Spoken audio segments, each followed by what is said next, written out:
আজকে আমি এঁচোড় আর আলু দিয়ে একটা রেসিপি করছি, দেখতেই পাচ্ছেন।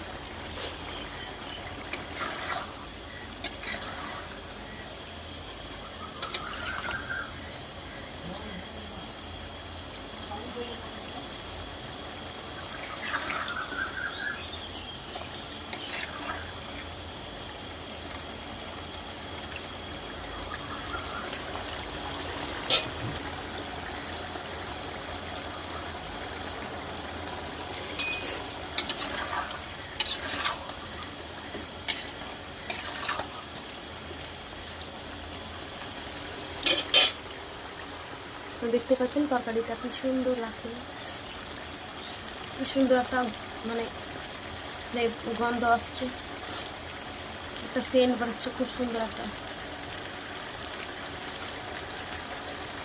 তো আমার রান্নাটা ভালো লাগলে লাইক সাবস্ক্রাইব করে দেবেন,